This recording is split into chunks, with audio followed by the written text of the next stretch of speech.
ओम शांति 17 मार्च 2025 बाबा कहते मीठे बच्चे शिक्षा ही आय बा आयर पंथा अटे। बाबा कहते मीठे बच्चे शिक्षा ही आय बा आयर पंथा अटे। तेणु यही शिक्षा आधार ही तुमको 21 जन्म पाई संपत्ति जमा करने को हेब। आजिर प्रश्न जो पिलामानंक उपरे बृहस्पतिर दशा थिबो सेमानंकर लक्षण कौन देखाजिबो? उत्तर सेमानंकर पूरा ध्यान श्रीमत उपरे थिबो। सेमाने पाठपढ़ा को भल भाबरे पढ़ुथिबे, केबे भी फेल हेबे नाही। जो माने श्रीमतर उल्लंघन करती सेही माने ही पाठपढ़ारे फेल हुअन्ते। सेमानंक उपरे राहुर दशा पड़ी जाए। एबे तुममानंक उपरे वृक्षपति बाबांक द्वारा बृहस्पतिर दशा पड़ी। गीत इस पाप की दुनिया से कहीं ले चलो हम। ओम शांति। एहा ही पापात्मा मानंक आर्तनाद। तुमे एबे बाबांको डाकु नाह कारण तुमे पवित्र हेउछ। एहा धारण करिबा योग्य कथा अटे। एही ज्ञान बहुत श्रेष्ठ संपत्ति अटे। जेपरी स्कूलर पाठपढ़ा मध्य संपत्ति अटे ना।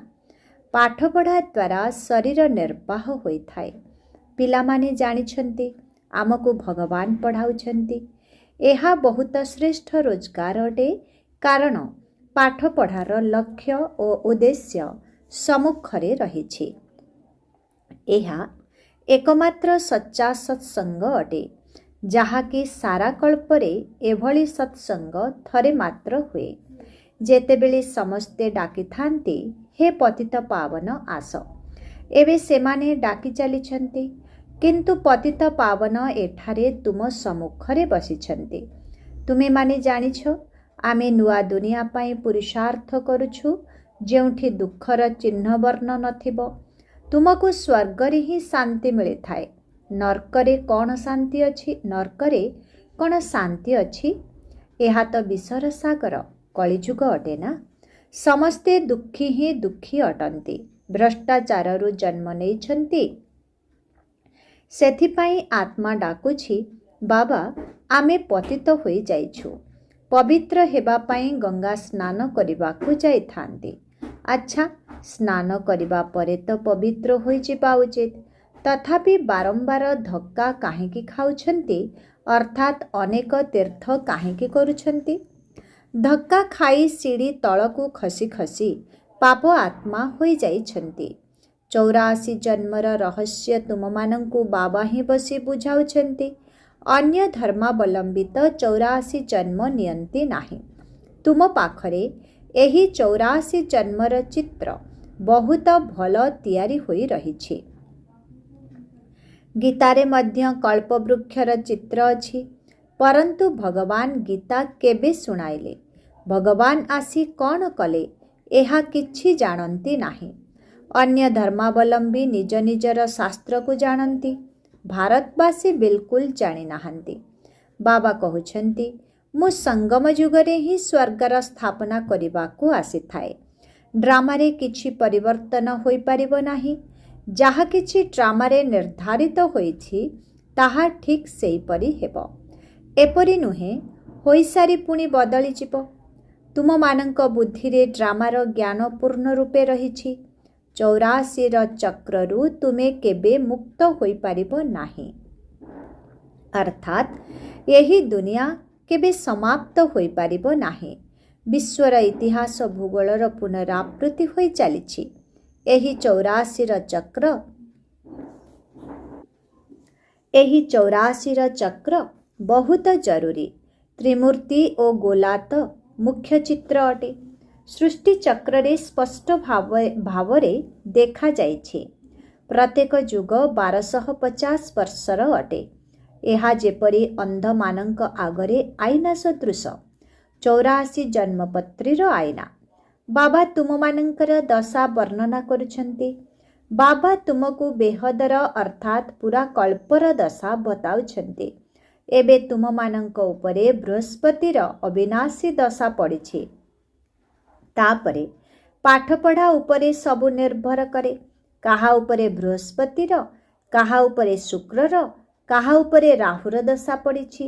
ଯିଏ ଫେଲ୍ ହୁଅନ୍ତି ତାଙ୍କ ପାଇଁ ରାହୁ ଦଶା କୁହାଯାଏ। ଏଠାରେ ମଧ୍ୟ ସେହିପରି ଯେଉଁମାନେ ଶ୍ରୀମତରେ ଚାଲନ୍ତି ନାହିଁ ତାଙ୍କ ଉପରେ ରାହୁର ଅବିନାଶୀ ଦଶା ପଡ଼ିଯାଏ। ଯିଏ ଶ୍ରୀମତରେ ଚାଲିବ ତାଙ୍କ ପାଇଁ ବୃହସ୍ପତିର ଅବିନାଶୀ ଦଶା। ଏହା ପୁଣି ରାହୁର ଦଶା ହୋଇଯାଉଛି। ପିଲାମାନଙ୍କୁ ପାଠପଢ଼ା ପ୍ରତି ପୁରା ଧ୍ୟାନ ଦେବା ଦରକାର। ଏଥିରେ କିଛି ବାହାନା କରିବାର ନାହିଁ। କହିଥାନ୍ତି ସେଣ୍ଟର ଦୂରରେ, ଏପରି ଅସୁବିଧା ଅଛି। ଚାଲି ଚାଲି ଗଲେ ଯଦି 6 ଘଣ୍ଟା ବି ଲାଗିବ ତେବେ ବି ସେବା କେନ୍ଦ୍ରରେ ପହଞ୍ଚିବା ଦରକାର। ଲୋକମାନେ ତୀର୍ଥଯାତ୍ରାରେ ଯାଆନ୍ତି, କେତେ ଧକ୍କା ଖାଇଥାନ୍ତି। ଆଗରୁ ବହୁତ ଚାଲି ଚାଲି ଯାଉଥିଲେ, ବଳଦ ଗାଡ଼ିରେ ବି ଯାଉଥିଲେ। ଏହା ତ ଗୋଟିଏ ସହରର କଥା। ଏହା ବାବାଙ୍କର କେତେ ବଡ଼ ବିଶ୍ୱବିଦ୍ୟାଳୟ ଅଟେ, ଯେଉଁଠି ତୁମେ ଏହିଭଳି ଲକ୍ଷ୍ମୀ ନାରାୟଣ ହେଉଛ। ଏପରି ଉଚ୍ଚ ପାଠପଢ଼ା ପାଇଁ କେହି ଯଦି କହିବେ ଦୂର ହୋଇଯାଉଛି ବା ସମୟ ହେଉନାହିଁ, ବାବା କ'ଣ କହିବେ? କହିବେ ଏହି ପିଲା ତ ଯୋଗ୍ୟ ନୁହେଁ। ବାବା ଉଚ୍ଚକୁ ଚଢ଼ାଇବାକୁ ଆସିଛନ୍ତି, ଇଏ ତ ନିଜର ସତ୍ୟାନାଶ କରିଦେଉଛି। ଶ୍ରୀମତ କହୁଛି ପବିତ୍ର ହୁଅ, ଦୈବୀ ଗୁଣ ଧାରଣ କର। ପତି ପତ୍ନୀ ଏକାଠି ରହି ମଧ୍ୟ ବିକାରୀ ହୁଅ ନାହିଁ। ମଝିରେ ଜ୍ଞାନ ଯୋଗର ଖଣ୍ଡା ଅର୍ଥାତ୍ ବଳ ରହିଛି। ଆମକୁ ତ ପବିତ୍ର ଦୁନିଆର ମାଲିକ ହେବାର ଅଛି। ଏବେ ତ ପତିତ ଦୁନିଆର ମାଲିକ ଅଟ। ସେହି ଦେବତାମାନେ 2 ମୁକୁଟଧାରୀ ଥିଲେ, ପୁଣି ଅଧାକଳ୍ପ ପରେ ପବିତ୍ରତାର ମୁକୁଟ ହଟିଯାଏ। ବର୍ତ୍ତମାନ କାହା ମସ୍ତକରେ ଲାଇଟ୍ର ମୁକୁଟ ନାହିଁ। କେବଳ ଯିଏ ଧର୍ମ ସ୍ଥାପକ ଅଟନ୍ତି ତାଙ୍କ ମସ୍ତକରେ ଥାଇପାରେ, କାରଣ ସେମାନେ ପବିତ୍ର ଆତ୍ମା ଶରୀରରେ ଆସି ପ୍ରବେଶ କରିଥାନ୍ତି। ଏହି ଭାରତ ଯେଉଁଠି 2 ମୁକୁଟଧାରୀ ମଧ୍ୟ ଥିଲେ, ଗୋଟିଏ ମୁକୁଟଧାରୀ ମଧ୍ୟ ଥିଲେ। ଏପର୍ଯ୍ୟନ୍ତ ମଧ୍ୟ 2 ମୁକୁଟଧାରୀଙ୍କ ଆଗରେ ଗୋଟିଏ ମୁକୁଟଧାରୀ ମୁଣ୍ଡ ନୁଆଉଛନ୍ତି, କାରଣ ସେମାନେ ହେଉଛନ୍ତି ପବିତ୍ର ମହାରାଜା ମହାରାଣୀ। ମହାରାଜାମାନେ ରାଜାମାନଙ୍କ ଠାରୁ ବଡ଼। ତାଙ୍କ ପାଖରେ ବଡ଼ ବଡ଼ ଜାଗିର ଅର୍ଥାତ୍ ଭୂସମ୍ପତ୍ତିର ମାଲିକାନା ଥାଏ। ସଭାରେ ମଧ୍ୟ ମହାରାଜାମାନେ ଆଗରେ ଓ ରାଜାମାନେ କ୍ରମାନୁସାରେ ପଛରେ ବସନ୍ତି। ନିୟମାନୁସାରେ ସେମାନଙ୍କର ଦରବାର ଲାଗେ। ଏହା ମଧ୍ୟ ଈଶ୍ୱରୀୟ ଦରବାର ଅଟେ। ଏହାକୁ ଇନ୍ଦ୍ର ସଭା ମଧ୍ୟ କୁହାଯାଏ। ତୁମେ ଜ୍ଞାନ ଦ୍ୱାରା ପରି ହେଉଛ, ସୁନ୍ଦରକୁ ପରି କୁହାଯାଏ ନା। ବାବା କହୁଛନ୍ତି ତୁମେ ଜ୍ଞାନ ଦ୍ୱାରା ପରି ହେଉଛ, ସୁନ୍ଦରକୁ ପରି କୁହାଯାଏ ନା। ରାଧାକୃଷ୍ଣଙ୍କର ବାସ୍ତବିକ ସୁନ୍ଦରତା ଅଛି ନା, ସେଥିପାଇଁ ତାଙ୍କୁ ସୁନ୍ଦର କୁହାଯାଏ। ତାପରେ ଯେତେବେଳେ କାମଚିତା ଉପରେ ବସନ୍ତି ବା ବିକାରୀ ହୁଅନ୍ତି, ସେମାନେ ମଧ୍ୟ ଭିନ୍ନ ନାମ ରୂପରେ ଶ୍ୟାମଳ ହୁଅନ୍ତି। ଶାସ୍ତ୍ରରେ ଏସବୁ କିଛି କଥା ନାହିଁ। ଜ୍ଞାନ, ଭକ୍ତି ଓ ବୈରାଗ୍ୟ 3ଟି ଜିନିଷ ଅଛି। ଜ୍ଞାନ ସର୍ବୋଚ୍ଚ ଅଟେ। ତୁମେ ଏବେ ଜ୍ଞାନ ପ୍ରାପ୍ତ କରୁଛ, ତୁମକୁ ଭକ୍ତିରୁ ବୈରାଗ୍ୟ ଆସିଛି। ଏହି ସାରା ତମୋପ୍ରଧାନ ଦୁନିଆ ଏବେ ବିନାଶ ହେବାକୁ ଯାଉଛି, ତେଣୁ ତା ପ୍ରତି ବୈରାଗ୍ୟ ଆସୁଛି। ଯେତେବେଳେ ନୂଆ ଘର ତିଆରି କରନ୍ତି, ପୁରୁଣାରୁ ବୈରାଗ୍ୟ ଆସିଯାଏ ନା। ତାହା ହେଲା ଲୌକିକ ଘରର କଥା। ଏହା ପୁରା ଦୁନିଆର କଥା। ଏବେ ବୁଦ୍ଧି ନୂଆ ଦୁନିଆ ଆଡ଼କୁ ରହିଛି। ଏହା ହେଲା ପୁରୁଣା ଦୁନିଆ ନର୍କ। ସତ୍ୟଯୁଗ ତ୍ରେତାକୁ କୁହାଯାଏ ଶିବାଳୟ। ଶିବ ବାବା ସ୍ଥାପନା କରିଛନ୍ତି ନା। ଏହି ବେଶ୍ୟାଳୟରୁ ଏବେ ତୁମକୁ ଘୃଣା ଆସୁଛି। କାହା କାହାକୁ ଘୃଣା ଲାଗୁନାହିଁ। ବିବାହ କରି ନିଜକୁ ବର୍ବାଦ କରି ନର୍ଦ୍ଦମାରେ ପଡ଼ିବାକୁ ଚାହୁଁଛନ୍ତି। ମନୁଷ୍ୟମାନେ ତ ସମସ୍ତେ ବିଷୟ ବୈତରଣୀ ନଦୀରେ ଅଛନ୍ତି, ଆବର୍ଜନାରେ ପଡ଼ିଛନ୍ତି, ପରସ୍ପରକୁ ଦୁଃଖ ଦେଉଛନ୍ତି। ଗାୟନ ରହିଛି, ଅମୃତ ଛାଡ଼ି ବିଷ କାହିଁକି ଖାଇଲ? ଯାହା କିଛି କହୁଛନ୍ତି ତାର ଅର୍ଥ ବୁଝି ନାହାନ୍ତି। ତୁମମାନଙ୍କ ମଧ୍ୟରେ ବି କ୍ରମାନୁସାରେ ଅଛନ୍ତି। ବୁଦ୍ଧିମାନ ଶିକ୍ଷକ ଦେଖିବା ମାତ୍ରେ ବୁଝିଯିବେ ଯେ ଏହି ଛାତ୍ରଙ୍କ ବୁଦ୍ଧି କେଉଁଆଡ଼େ ଘୁରୁଛି। କ୍ଲାସ୍ ମଝିରେ କେହି ହାଇ ମାରୁଛନ୍ତି ବା ଢୁଳାଉଛନ୍ତି ତ ବୁଝାଯାଏ ଏହାଙ୍କର ବୁଦ୍ଧି କେଉଁଠି ଘରଦ୍ୱାର ବା ବ୍ୟବସାୟ ଆଡ଼େ ଘୁରୁଛି। ହାଇ ମାରିବା କ୍ଳାନ୍ତିର ମଧ୍ୟ ଲକ୍ଷଣ ଅଟେ। ବ୍ୟବସାୟରେ ରୋଜଗାର ହେଉଥିଲେ ରାତ୍ରି 1-2ଟା ପର୍ଯ୍ୟନ୍ତ ବି ବସି ରହନ୍ତି, କେବେ ହାଇ ଆସେ ନାହିଁ। ଏଠାରେ ବାବା ତ କେତେ ସମ୍ପତ୍ତି ଦେଉଛନ୍ତି। ହାଇ ମାରିବା କ୍ଷତି ହେବାର ଲକ୍ଷଣ। ଦେବାଳିଆ ଲୋକ ଅଣନିଶ୍ୱାସୀ ହୋଇ ବହୁତ ହାଇ ମାରନ୍ତି। ତୁମକୁ ତ ସମ୍ପତ୍ତି ପରେ ସମ୍ପତ୍ତି ମିଳି ଚାଲୁଛି, ତେବେ କେତେ ଧ୍ୟାନ ଦେବା ଦରକାର। ପାଠପଢ଼ା ସମୟରେ କେହି ହାଇ ମାରିଲେ ବୁଦ୍ଧିମାନ ଶିକ୍ଷକ ବୁଝିଯିବେ ଯେ ୟାଙ୍କ ବୁଦ୍ଧି ଯୋଗ ଅନ୍ୟ କୁଆଡ଼େ ଘୁରୁଛି। ଏଠାରେ ବସି ମଧ୍ୟ ଘରଦ୍ୱାର ମନେ ପଡ଼ିବ, ପିଲାମାନଙ୍କୁ ମନେ ପକାଇବେ। ଏଠାରେ ତୁମକୁ ଭଟ୍ଟିରେ ଅର୍ଥାତ୍ ଜ୍ଞାନ ଯୋଗର ଭାଟିରେ ରହିବାକୁ ପଡ଼େ, ଯେପରି ଅନ୍ୟ କେହି ମନେ ନ ପଡ଼ନ୍ତୁ। ଧରିନିଅ କେହି 6 ଦିନ ଭଟ୍ଟିରେ ରହିଲେ, ଶେଷ ଦିନ କେହି ମନେ ପଡ଼ିଲେ, ତାଙ୍କ ପାଖକୁ ଚିଠି ଲେଖିଲେ, ତେବେ ଫେଲ୍ ହୋଇଗଲେ ନା? ବାବା କହିବେ ପୁଣି ଥରେ 7 ଦିନ ପାଇଁ ଆରମ୍ଭ କର। 7 ଦିନ ଭଟ୍ଟିରେ ରଖାଯାଏ, ଯାହାଦ୍ୱାରା ସବୁ ରୋଗ ବାହାରିଯିବ। ତୁମେ ଅଧା କଳ୍ପର ମହାନ ରୋଗୀ ଅଟ। ବସି ବସି ଅକାଳ ମୃତ୍ୟୁ ହୋଇଯାଉଛି।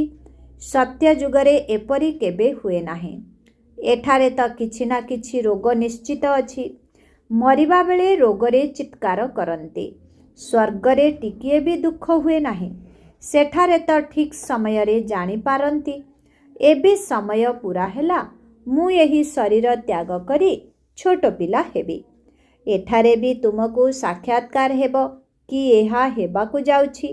ବହୁ ଜଣକୁ ଏପରି ମଧ୍ୟ ସାକ୍ଷାତକାର ହୋଇଥାଏ। ଜ୍ଞାନ ଆଧାରରେ ମଧ୍ୟ ଜାଣନ୍ତି ଯେ ମୁଁ ଭିକାରୀରୁ ରାଜକୁମାର ହେବାକୁ ଯାଉଛି। ରାଧାକୃଷ୍ଣ ହେବା ହିଁ ଆମର ଲକ୍ଷ୍ୟ ଓ ଉଦ୍ଦେଶ୍ୟ ଅଟେ। ଲକ୍ଷ୍ମୀ ନାରାୟଣ ନୁହେଁ, ରାଧାକୃଷ୍ଣ ହିଁ ଆମର ଲକ୍ଷ୍ୟ ଏବଂ ଉଦ୍ଦେଶ୍ୟ। କାରଣ ପୁରା 5000 ବର୍ଷ ତ ଏହାଙ୍କ ପାଇଁ କୁହାଯିବ। ଲକ୍ଷ୍ମୀ ନାରାୟଣଙ୍କର ତ ତଥାପି 20-25 ବର୍ଷ କମ୍ ହୋଇଯାଉଛି। ସେଥିପାଇଁ କୃଷ୍ଣଙ୍କ ମହିମା ଅଧିକ ରହିଛି। ଏହା ମଧ୍ୟ କେହି ଜାଣିନାହାନ୍ତି ଯେ ରାଧାକୃଷ୍ଣ ହିଁ ସେହି ଲକ୍ଷ୍ମୀ ନାରାୟଣ ହୁଅନ୍ତି। ଏବେ ତୁମେମାନେ ବୁଝିଯାଇଛ। ଏହା ପାଠପଢ଼ା ଅଟେ। ପ୍ରତି ଗାଁ ଗାଁରେ ସେଣ୍ଟର ଖୋଲି ଚାଲ। ଏହା ତୁମର ବିଶ୍ୱବିଦ୍ୟାଳୟ ସହ ହସ୍ପିଟାଲ ଅଟେ। ଏଥିପାଇଁ କେବଳ 3 ପାଦ ପୃଥିବୀ ଦରକାର। ଆଶ୍ଚର୍ଯ୍ୟ ଅଟେ ନା? ଯାହାଙ୍କ ଭାଗ୍ୟରେ ଅଛି ସେମାନେ ନିଜର କୋଠରୀରେ ମଧ୍ୟ ଗୀତା ପାଠଶାଳା ଖୋଲି ଦିଅନ୍ତି। ଏଠାରେ ଯେଉଁମାନେ ବହୁତ ପଇସାବାଲା ଅଛନ୍ତି, ସେମାନଙ୍କର ପଇସା ତ ସବୁ ମାଟିରେ ମିଶିଯିବ। ତୁମେ 21 ଜନ୍ମ ପାଇଁ ବାବାଙ୍କ ଠାରୁ ସମ୍ପତ୍ତି ନେଉଛ। ବାବା ନିଜେ କହୁଛନ୍ତି, ଏହି ପୁରୁଣା ଦୁନିଆକୁ ଦେଖୁଥିଲେ ମଧ୍ୟ ବୁଦ୍ଧିର ଯୋଗ ସେଠାରେ ଲଗାଅ। କର୍ମ କରି ମଧ୍ୟ ଏହି ଅଭ୍ୟାସ କର। ସବୁ କଥା ଦେଖିବାକୁ ପଡ଼େ ନା? ତୁମକୁ ଏବେ ଅଭ୍ୟାସ କରାଯାଉଛି। ବାବା ବୁଝାଉଛନ୍ତି, ସର୍ବଦା ଶୁଦ୍ଧ ଓ ଶ୍ରେଷ୍ଠ କର୍ମ କର। କିଛି ଅଶୁଦ୍ଧ କର୍ମ କର ନାହିଁ। କିଛି ବି ରୋଗ ହେଲେ ସର୍ଜନ ବସିଛନ୍ତି, ତାଙ୍କଠାରୁ ପରାମର୍ଶ ନିଅ। ପ୍ରତ୍ୟେକଙ୍କର ରୋଗ ଅଲଗା। ସର୍ଜନଙ୍କ ଠାରୁ ତ ଭଲ ପରାମର୍ଶ ମିଳିବ। ତୁମେ ପଚାରି ପାରିବ, ଏହି ଅବସ୍ଥାରେ କ'ଣ କରିବୁ? ଧ୍ୟାନ ରଖିବାର ଅଛି ଯେପରି କିଛି ବିକର୍ମ ନ ହୋଇଯାଉଛି। ଏହା ମଧ୍ୟ ଗାୟନ କରାଯାଏ, ଯେପରି ଅନ୍ନ ସେପରି ମନ। ମାଂସ କିଣୁଥିବା, ବିକୁଥିବା, ରୋଷେଇ କରୁଥିବା ବ୍ୟକ୍ତିଙ୍କ ଉପରେ ମଧ୍ୟ ପାପ ଲାଗିଯାଏ। ପତିତ ପାବନ ବାବାଙ୍କୁ କୌଣସି କଥା ଲୁଚାଅ ନାହିଁ। ସର୍ଜନଙ୍କୁ ଲୁଚାଇଲେ ରୋଗରୁ ମୁକ୍ତ ହୋଇପାରିବ ନାହିଁ। ଇଏ ହେଲେ ବେହଦର ଅବିନାଶୀ ସର୍ଜନ। ଏସବୁ କଥାକୁ ଦୁନିଆ ତ ଜାଣିନାହିଁ। ତୁମକୁ ଏବେ ଜ୍ଞାନ ମିଳିଛି, ତଥାପି ମଧ୍ୟ ଯୋଗଯୁକ୍ତ ସ୍ଥିତି କମ୍ ରହୁଛି। ବିଲକୁଲ ଯୋଗ କରୁନାହାନ୍ତି। ଏହା ତ ବାବା ଜାଣନ୍ତି ଯେ କ୍ଷଣିକ ମଧ୍ୟରେ ଯୋଗ ଲାଗିପାରିବ ନାହିଁ। କ୍ରମାନୁସାରେ ତ ଅଛନ୍ତି ନା। ଯେତେବେଳେ ଯୋଗର ଯାତ୍ରା ସମ୍ପୂର୍ଣ୍ଣ ହେବ, ତେବେ କହିବା କର୍ମାତୀତ ଅବସ୍ଥା ପୁରା ହେଲା। ତାପରେ ଲଢ଼େଇ ବି ପୁରା ଲାଗିବ। ସେ ପର୍ଯ୍ୟନ୍ତ କିଛି ନା କିଛି ଯୁଦ୍ଧ ହେଉଥିବ, ପୁଣି ବନ୍ଦ ହୋଇଯାଉଥିବ। ଲଢ଼େଇ ତ କେତେବେଳେ ବି ଲାଗିଯାଇପାରେ। परंतु विवेक कहूछि जे पर्यंत राज्य स्थापन होई नाही से पर्यंत बड़ लड़ई अर्थात विश्वयुद्ध हेब नाही। किछि किछि होई बंद होई जिवो। एहा त केही जानि नाहंती कि राजत्व स्थापना हेउछि सतो प्रधान सतो रजो तमो बुद्धि त अछंती ना। तुम मानंक मध्यरे भी सतो प्रधान बुद्धि बाला भल भावरे बाबांकु मने पकाइबे। ब्राह्मण त एबे लक्ष लक्ष संख्यारे हेबे किंतु तांक मध्यरे भी सुपुत्र एवं कुपुत्र थिबे ना। सुपुत्र संतान माने भल सेवा करिबे, माँ बापांक मतरे चालिबे। कुपुत्र संतान रावण मतरे चालिबे। किछि रावण मत किछि रामंक मत उभय मतरे छोटे छोटे चालिबे। पिला माने तो गीत शुणिले कहउछंती बाबा एपरि स्थान को नै चल जोठी शांति अछि। स्वर्गरे शांति ही शांति, दुखर चिन्ह वर्ण नथिब। स्वर्ग सत्ययुग को ही कुहा जाए। एबे तो हेउछि कलियुग। एठारे पुणी स्वर्ग कुआडू आसिला। तुमर बुद्धि एबे स्वच्छ होई जाउछि। स्वच्छ बुद्धिवान मानंकु म्लेच्छ बुद्धि नमस्कार करुछन्ते। पवित्र रहुथिबा आत्मांकर मान रहिछि। सन्यासी माने पवित्र रहुथिबारु गृहस्थी माने तांको पाखरे नतमस्तक हुअन्ति। सन्यासी माने तो विकाररु जन्म नेई पुणी सन्यासी होई हेउछन्ति। देवता मानंकु तो संपूर्ण निर्विकारी कुहा जाए। सन्यासी मानंकु केबे संपूर्ण निर्विकारी कुहा जिवो नाही। तेणु तुम मानंक भितरे बहुत खुशीर पारद चढ़ी रहिबा दरकार। सेथिपाई कुहा जाए अतीन्द्रिय सुख पचारिबार अछि तो गोप गोपी मानंकु पचार। जिए कि बाबांक ठारू वर्षा नेउछन्ति पढ़ुछन्ति। एठारे सम्मुखरे शुणिले निशा चढ़ी थाए। तापरे काहार स्थायी निशा रहे, काहार तुरंत निशा उतुरी जाए। संग दोष कारणरू निशा स्थायी रहे नाही। तुम सेंटर मानंकु एपरी बहुत आसंती। टिके निशा चढ़िला तापरे विवाह आदि रे जोग देबा पाई गले, मद बीड़ी सिगारेट आदि पीले, ज्ञानर निशा शेष होई गला। संग दोष बहुत खराब अटे। हंस ओ बग एकाठी रही पारिबे नाही। पति हंस हेउछि त पत्नी बग होई जाउछि। केउंठी पुणी स्त्री हंसी हेउछि त पति बग होई जाउछि। पवित्र रहिबाकु कहिले माड़ खाइबाकु पड़ुछि। काहा काहा घरे समस्ते हंस थांती, पुणी चालू चालू बदली जाई बग होई जांती। बाबा तो कहउछन्ति समस्ते निजकु सुखदायी कर, पिलामानंकु मध्य सुखदायी कराओ। एहा तो दुख धाम अटे ना। एबे तो बहुत विपद आसिबार अछि, तापरे देखिबो किपरि त्राही त्राही करिवे। अरे बाबा आसीगले, मु बाबांक ठारू वर्षा पाई पारिली नाही, पुणी तो बहुत डेरी होई जिवो। बाबा स्वर्गर राज्य देबाकु आसिछन्ति। सेमाने ताहांकु हराई देई थांती। सेथिपाई बाबा बुझाउछन्ति जे बाबांक पाखकु सर्वदा मजबूत आत्मा मानंकु नेई करि आस। जिए निजे बुझिबे अन्य मानंकु मध्य बुझाई पारिबे। बाकी शिव बाबा देखिबार जिनिस तो नुहंती। शिव बाबा कौन देखा जाती? निजर आत्मा को देखिछ कि केवल जानिछ? सेहीपरि परमात्मा को भी जानिबार अछि। दिव्य दृष्टि बिना तांकु देखिबाकु देखि हुए नाही। दिव्य दृष्टि रे एबे तुमे सत्य जुग देखुछ। तापरे सेठाकु पुणी साकार रे जिबाकु हेबो। कलिजुग सेतेबेले विनाश हेबो जेतेबेले तुमे माने कर्मातीत अवस्था को प्राप्त करिबो। अच्छा, मिठे मिठे शिखिलधे संतान मानंक प्रति मात पिता बाप दादांकर मधुर स्नेह संपन्न शुभेच्छा एवं सुप्रभात। आत्मिक पितांकर आत्मिक संतान मानंको नमस्ते। आत्मिक संतान मानंकर आत्मिक पितांको ओम शांति, गुड मॉर्निंग, नमस्ते नमस्ते नमस्ते। ओम शांति। शुक्रिया बाबा, शुक्रिया। ओम शांति। धारणा पाई मुख्य सार 1 नंबर, एही पुराणा दुनिया को देखुथिले मध्य बुद्धिर जोग बाबा एवं नुआ दुनिया सहित लागि रहो। सर्वदा ध्यान रहू जे कर्मेन्द्रिय मानक द्वारा कौनसी विकर्म न हेउ सेथिपाई सदा सर्वदा शुद्ध कर्म करिबाकु हेबो। भितरे जदि कौनसी विकार रूपी बेमारी अछि तेबे आत्मिक सर्जन बाबांकर मत नेबाकु हेबो। 2 नंबर संग दोष बहुत खराब तेणु सेथिरु निजकु बहुत बहुत दूरेई रखिबाकु हेबो। निजकु एवं ईश्वरीय परिवार को सुखदायी करिबाकु हेबो।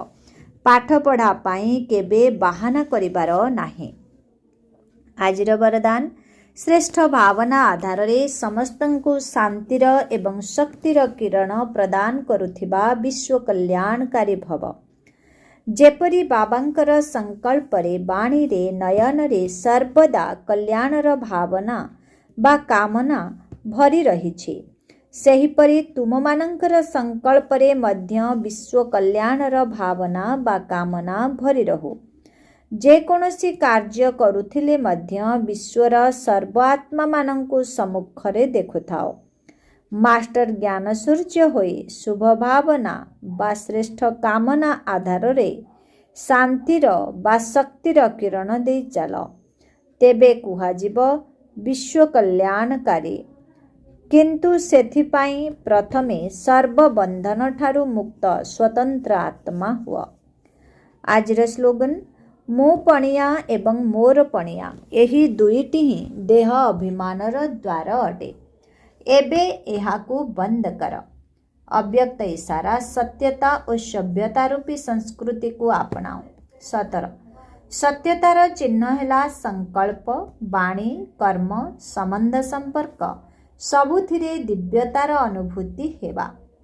केही केही कुहंती मु तो सर्वदा सत्य कहूची किंतु वाणी बा कर्म रे जदि दिव्यता नाही तेबे अन्य मानंकु आपणंकर सत सत लागिबो नाही। सेथिपाई सत्यतार शक्ति द्वारा दिव्यता को धारण कर। किछि भी सहन करिबाकु पड़ू व्यस्त हुओ नाही। सत्य समय प्रमाणे स्वयं सिद्ध होई जिवो। अच्छा ओम शांति।